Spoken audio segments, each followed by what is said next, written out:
Well, good morning, everybody. Grace and peace to you from our Lord Jesus Christ and all the saints here in Central California. I'm back in the oh, first floor NICU wiring closet. Uh, and for all those who said nice wiring, thank you. Um, Actually, not here to talk about this. Well, kinda, but not really about this today. Um, I'm going to talk about this and this. So, first of all, the Vocera. This is a Vocera badge, and it's basically like the communicators in Star Trek. You can press the button and ask to talk to somebody.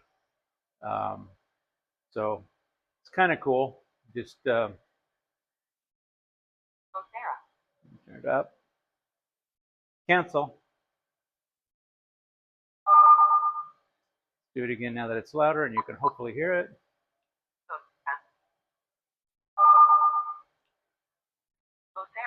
There we go. Call Tweety Bird. I didn't understand, Vocera. Call the strongest Avenger. Jim Roddy? I'm sorry. Jim Roddy? It's not logged in at the moment. Would you like to send a page? No. Would you like to leave a message? No. So that's what it's for, basically. You can call um, other badges. You can call phones. People can call you. They just say your name, first and last name, because how many Jims or Scotts can there be? So this is Vocera. This is the bane of my existence. So we've been rolling these out, and we're having some minor issues with them.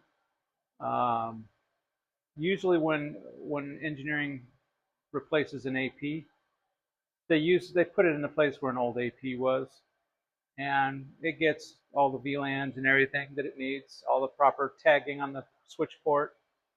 So that all works out real good. Users don't even know that we were there hardly. But every once in a while, they'll just find any old port on the switch and plug it in, and it's not set up for the AP. So the AP will come online, and we'll see it, and we'll just think, oh yeah, everything's great.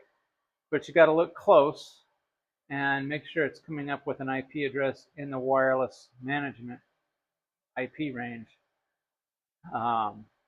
Because if it isn't, that means if the port isn't tagged correctly, then they're not going to get to all the other underlying VLANs on the network that they need to get to go out and do things. And when that happens, the Voceras, they'll associate to the AP, but they won't be able to go anywhere because the AP will be advertising all the wireless LANs, but there'll be nothing on the back end to allow you to leave the AP. So then we get calls, oh, Vocera's not working, it never works. Well, it does work, it's just not working near that AP. So we've been running around having to do that. And my boss hasn't been real happy about it. Sorry, I'm waking my computer back up. So there's been that, and we've also had some really weird roaming problems. Let me pull up this thing here, this thingamajigger. So can I show you? Yeah, I could show you that. There's nothing there. So if you see here, we've got APs scattered all around this particular area. This is our labor and delivery. And I was standing there. Well, actually, I was walking all around. And when I came in the area, the very first AP I associated with was way down the hall. I didn't associate with this AP or this one. I came in down here. There we go. Came in down here. Walked into the hallway here. Immediately associated with that AP way down there. Not that one, not that one, not that one. Not the one that was right behind me in the hallway. Boom, right there. So I walked around the whole area. I get over to about here, and boom, I associate to that one. Okay, well, that's okay. And I get around the corner here, boom, associate to that one.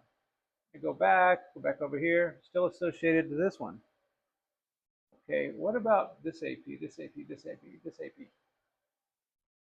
So I was standing there, and where this red X is, and I uploaded some badge diagnostic for Vocera. You can hold this button, and it will upload badge diagnostic data to the server. And then Vocera product support can then grab those badge logs and look and see what's going on. But these are the only 3 APs that it would associate with in this whole area. So that's a little weird. And I can kind of track it by this thing here. Hang on, let me make sure it's sanitary. So yeah, right there, basically, I can track, what AP I'm connected to. Yeah, so, and follow myself around and look at the AP name I'm connected to over there. So that's kind of handy. And then that floor plan you saw is generated by a software called XIQ Site Edition, I think. Yeah, XIQ SE Site Edition. It used to be called NetSite in the old days, and then they called it XMC. Now they call it XIQ, and the marketing guys just change the name every year. It'll always be NetSite to me. So anyway, yeah, those 2 tools, what we've been using to try to troubleshoot this. And I saw that we weren't totally conforming to Vocera's standards. So they want 11K turned on, whatever that is. I know it has to do with roaming or whatever. So you do that in the wireless LAN advanced properties for the wireless SSID that this connects to. So we set up 11K, which is supposed to assist with roaming. I believe what it does is tell the client what the closest neighbors are, something like that. You can double check me on that. And so that wasn't set up. We set that up this morning. And then there's another thing pertinent to the new APs called radio sharing, which the radio can be used, in the old days, it could be used as either a sensor to like look for interference or whatever. So that would be in its sensor mode, or it could just be used as a regular, client access radio. So these new ones, they can do both. They kind of timeshare. They can be a sensor. When they're not servicing client requests, they can look for interference and, whatever the attacks, whatever they're looking for. So Vocera's recommendation, though, is that you don't do that on these radios. So we had to turn that off. And then the server that it reports all that stuff to, we don't even have that server, so there's no point in having that enabled. What else did we do? I thought there was one other thing, but I can't really remember. It was kind of a minor, not a big deal. Enable multicasting, make sure multicast bridging is set up. That was already set up. So we've done everything that Vocera expects us to do with our AP environment. So now what I think support is leaning towards is, since these are new APs, they may have a wider range of frequencies that they are using that the Vocera badges don't know about. Because in the configuration file for these guys, and these are little Linux computers, by the way, isn't everything? The switches are Linux computers. The Vocera badge is a Linux computer. So there is a configuration file in there that tells it what frequencies to look for. And the new APs may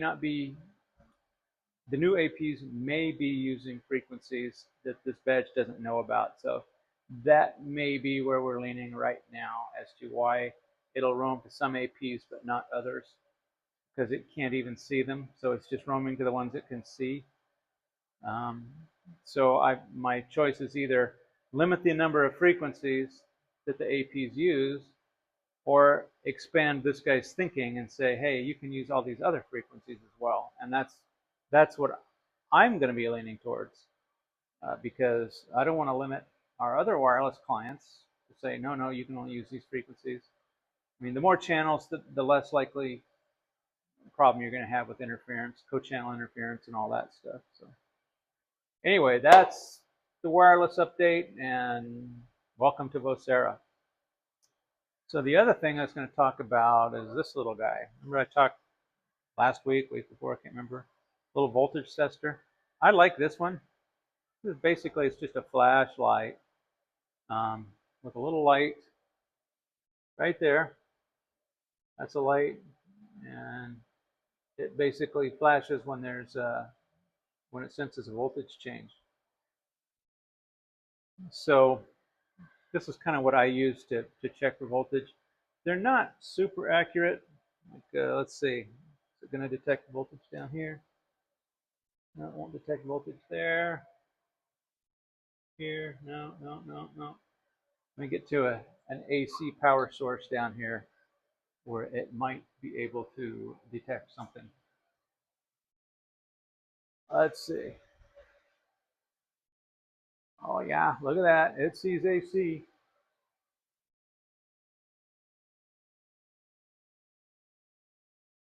So you see that? Usually when it's red like that, you don't want to mess with it. Put it right here. What I'm going to try to do is unplug one of these little power cords down here and see which one of these big ugly head. I'm going to unplug a power cord and see which one of these power supplies goes out and see if I can kind of replicate what I saw a few weeks ago. So I'm going to pull out, pull out this one and see which power supply goes out. Those are all on, those are all on, those are all on. Oh, here, this one's out.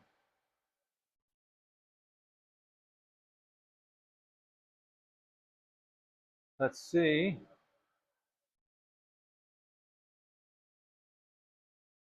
Now here's one of you smart people out there posted that this could be a problem.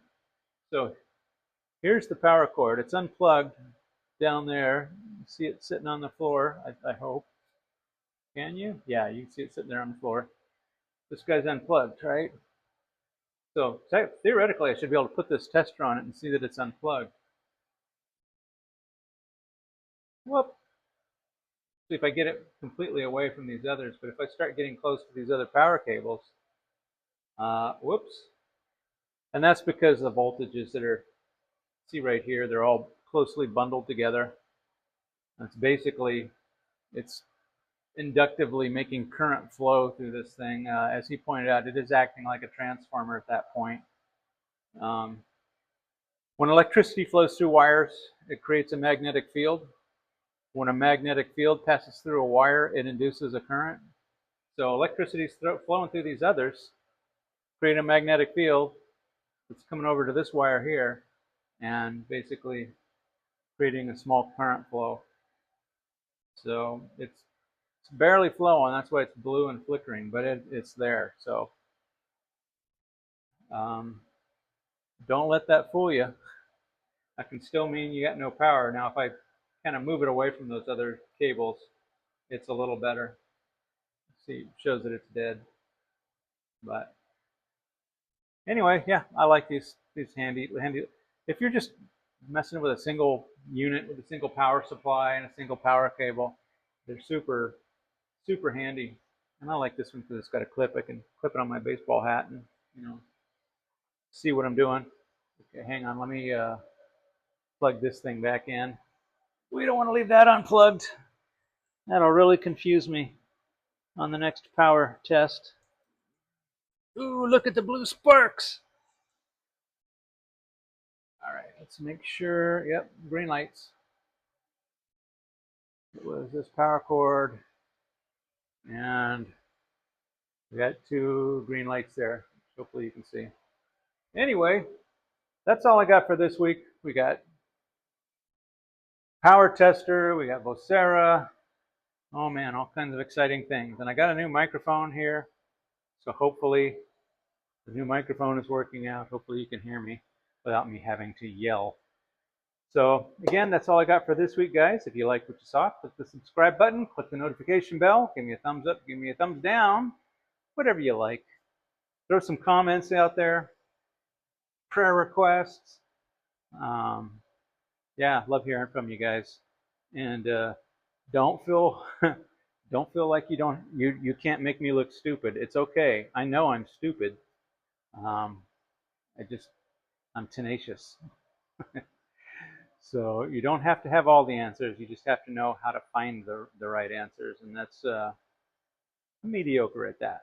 So, all right, guys, we'll see you next week. God bless.